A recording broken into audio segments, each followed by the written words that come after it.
Ya, terima kasih Anda masih bersama kami di Good Morning Indonesia. Pemirsa, praktek rentenir yang marak terjadi di sejumlah daerah menjadi PR yang masih harus diselesaikan oleh para pemimpin daerah. Tidak hanya merugikan pertumbuhan perekonomian saja, praktek rentenir juga tidak sesuai dengan syariat Islam. Terlebih di Kota Banda Aceh, agama Islam menjadi bagian dari visi dan misi daerah tersebut. Nah, pemirsa, kali ini kita akan membahas tema merdeka dari rentenir bersama dengan Wali Kota Banda Aceh yang sudah hadir di studio. Ada Bapak Aminullah Usman. Selamat pagi, Pak Amin. Selamat pagi, Bagaimana kabar? Assalamualaikum warahmatullahi wabarakatuh. Waalaikumsalam warahmatullahi wabarakatuh. Bagaimana Pak, sehat? Alhamdulillah. Alhamdulillah, terlihat semangat ya Pak untuk pagi ini. Harus Harus, supaya tetap kita sehat. modal yang paling penting masa COVID ini adalah semangat. Semangat, supaya Biar imunitas imun kita. tinggi, betul sekali Pak. Ini kita kan kali ini membahas merdeka dari rentenir untuk Kota Banda Aceh sendiri. Sebenarnya semengkhawatirkan apa sih praktek rentenir di Kota Banda Aceh? Oh ya, pada saat sebelum saya menjadi wali kota Banda Aceh, saya sebagai direktur utama Bank Aceh Iya. selama 10 tahun. Ya. Dan saya melihat ada sesuatu yang tak terjamah dengan dunia perbankan untuk di kalangan yang terutama sekali yang kecil sekali ya.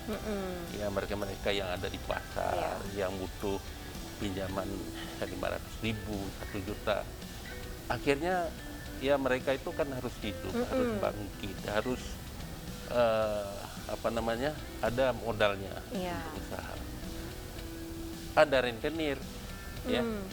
Jadi karena mereka tidak bisa mendapatkan ke sana, akhirnya mereka berurusan dengan rentenir. Dan ini terus saya pelajari. Di Kota Banda Aceh memang itu luar biasa. Kegiatan rentenir di pasar-pasar itu ada, di sana ada pasar Aceh, ada pasar Penayung, ada pasar Setui, pasar Ulekaring ya. Ini mereka itu merajalela dan sangat-sangat membahayakan bagi kelangsungan hidup para pelaku UMKM. Pak, jika Jadi maka saya tergugah untuk memerangi rentenir. Baik, kalau dibandingkan mungkin kasus rentenir saat Bapak belum menjabat dengan sekarang saat Bapak sudah menjabat, bagaimana perkembangannya? Kasusnya begitu? Oh ya, begitu saya menjadi wali kota Banda Aceh, langkah pertama saya lakukan adalah mendirikan lembaga keuangan syariah yang saya beri nama PT Mahira Muamalah Syariah. Terus kita melakukan survei di tahun 2018, di mana Banda Aceh itu para pelaku pedagang-pedagang kecil ini berurusan dengan rentenir itu sampai dengan 80%. Wow, banyak sekali ya Pak. Jadi coba kita bayangkan betapa hancurnya mereka itu, karena di sana ada 2 kesalahan ya, Iya, 2 pelanggaran yang merugikan daripada pelaku usaha kecil. Iya. Mulai dari harus membayar bunga yang sangat tinggi, 2-5% bahkan per hari ya. Iya. Kemudian juga mereka itu terjadinya pelanggaran syariah. Betul. Ya, karena itu tentu jelas-jelas riba ya.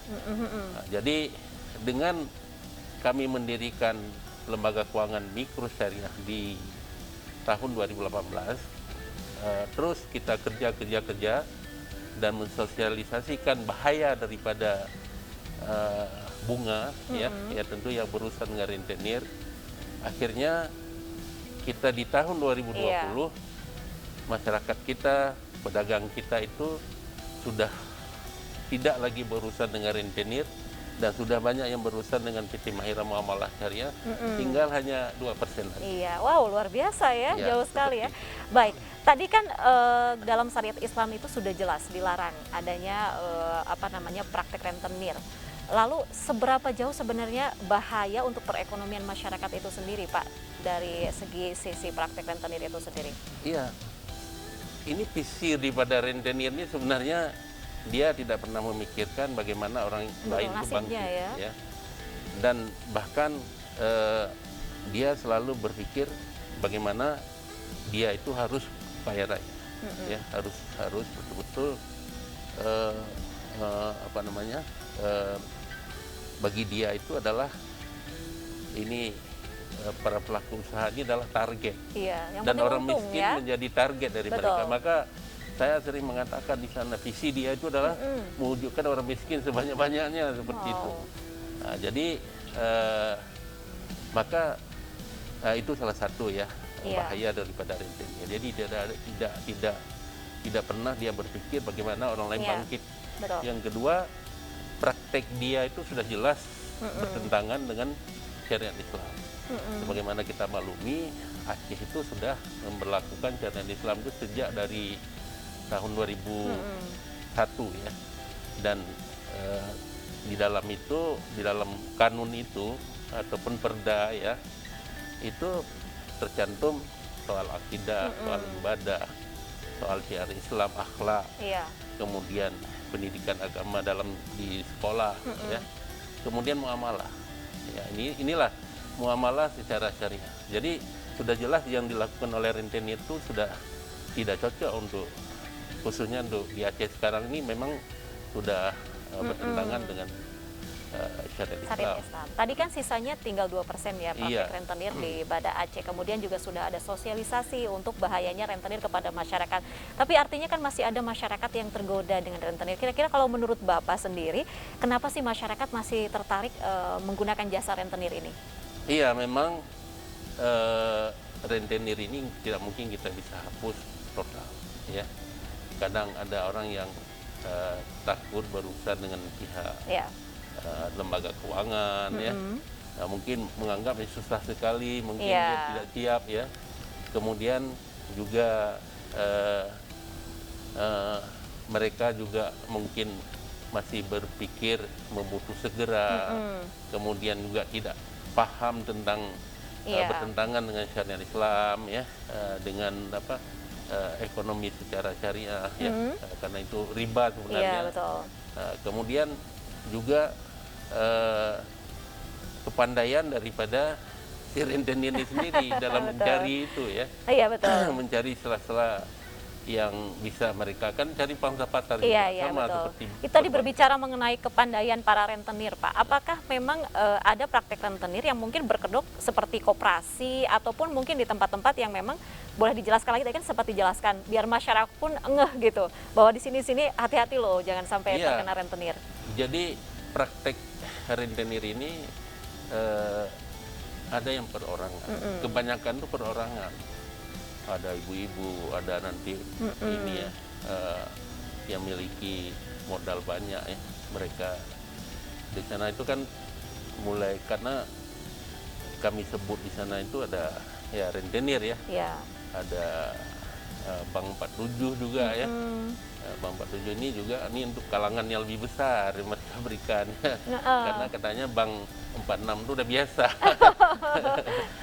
Jadi kemudian juga ya lintah darat. Iya, benar.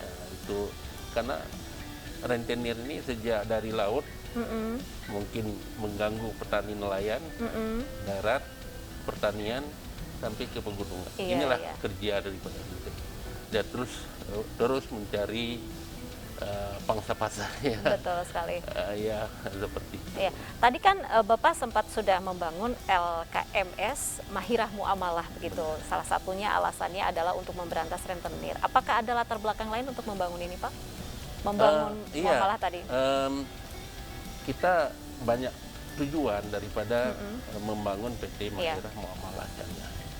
Yang pertama yang sudah jelas bahwa target kita adalah menghidupkan UMKM, Iya. ya, menghidupkan dunia usaha kecil mikro di Kota Makassar. Ya. Dan ini alhamdulillah sudah sangat berperan. Kemudian juga membebaskan masyarakat kita itu dari rentenir. Ya.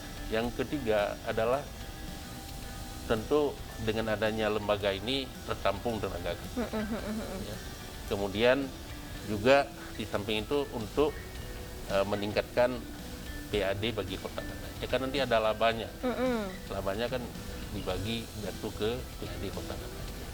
Kemudian di sisi lain juga banyak multiplier effect daripada keberadaan daripada Mahirah. PT Mahirah Muamalah Syariah ini, juga yang berurusan sampai kepada snack pun kan dibutuhkan oleh PT Mahira untuk gitu. seperti itu. Jadi tidak hanya ini sebenarnya, tapi kita berbagai tujuan daripada pendirian daripada PT Mahira Muamalah.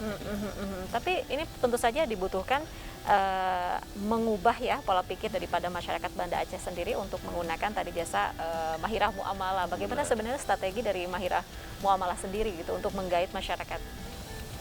Iya, kita kan dengan adanya sekarang kita mensosialisasikan kepada masyarakat, jangan lagi berurusan dengan rentenir.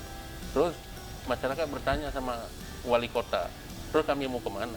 Nah, inilah lembaganya, PT Mahira Muamalah. Jadi kita sekarang tidak lagi menunggu dan bahkan sudah halo-halo. Siapa lagi yang membutuhkan modal? Silakan berurusan dengan. Perkembangannya luar biasa. Pembiayaan sudah 23 miliar, kemudian asetnya sudah 41 miliar, dan nasabah pendanaannya sudah 10 ribuan, kemudian juga nasabah pembiayaannya hampir 4.000. Jadi ini semua adalah buah daripada kerja keras dari Mahira yang tentunya mendapatkan sambutan dari yang luar biasa dari masyarakat kita, dan juga didukung oleh jajaran daripada Pemko Banda Aceh dan juga pemerintahan yang ada di Kota Banda. Iya, nanti kita mungkin akan membahas mengenai upaya-upaya dari tadi ya muamalah tersebut untuk menggait masyarakat itu seperti apa usahanya sampai saat ini kan perkembangannya luar biasa dan respon masyarakatnya juga luar biasa. Usai jeda ya Pak ya, kami masih akan kembali, tetaplah bersama kami di Good Morning Indonesia.